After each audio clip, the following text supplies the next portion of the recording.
there's hardly anything more satisfying than boldly stepping in and finding our own healing and helping others with the same. Karl Humiston,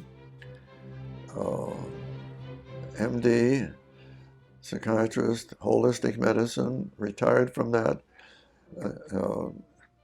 in my 60s, and now, ever since then, I'm 88 now, I'm still working as a Rolfer, restoring people to their original organization. I picked out a weekend workshop called Body Awareness. That's what I need. Taught by a young psychologist from San Diego, who still lives in San Diego now, but then he was living in Esalen. And the thing that, it was just what I needed, but the thing that really got my attention, every time he mentioned his recent training with Ida Rolf, I had the strongest feeling, I've got to have that, I've got to have that. So I arranged to be Rolfed by him, which meant a series of trips from Tacoma down to Big Sur, California. And until I got smart and say, hey, he's a psychologist. I have money in my budget to bring professionals here to present things.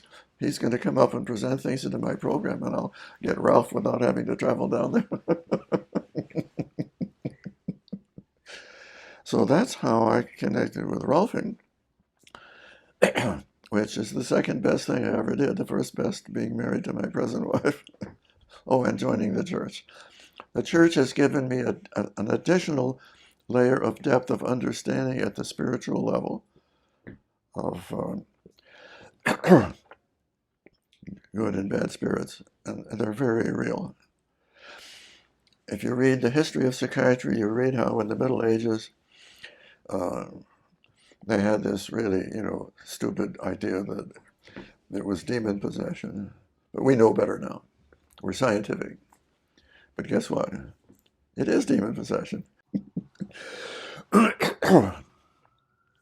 More recently, I worked with a friend in San Diego that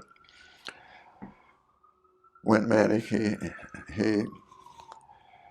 I drove up to Thousand Oaks, California to rescue him from the hospital.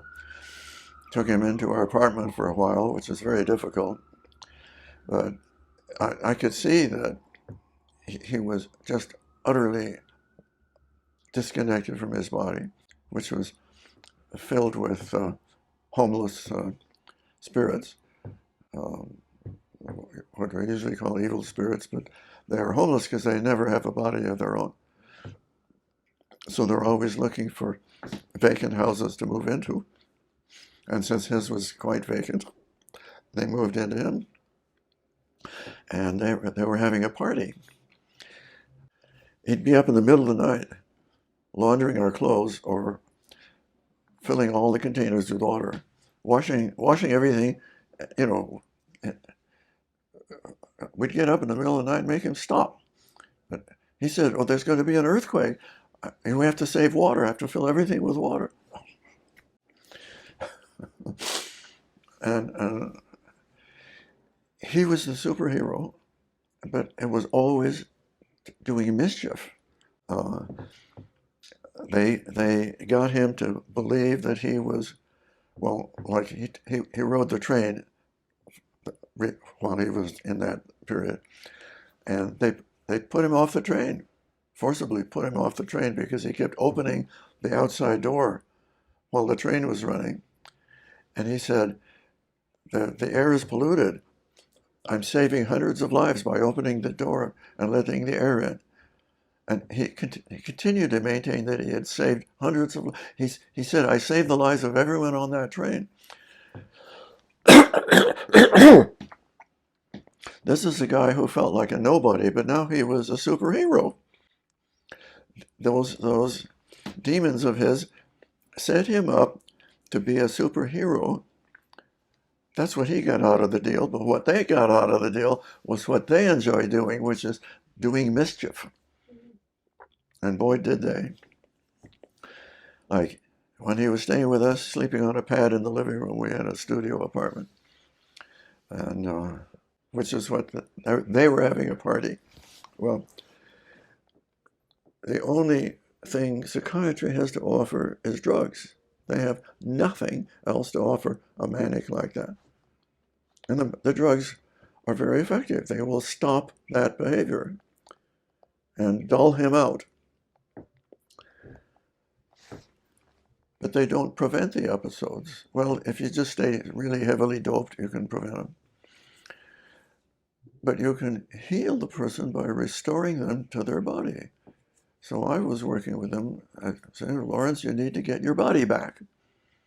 And I kept coaching him, and he appreciated it. And get your body back is basically the cure for all mental illness.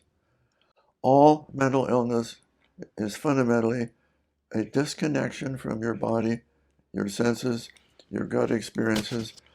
You have nothing but a free-floating mind that has no roots, no connection. You see, by itself, the human mind can think anything, whether it's true or not.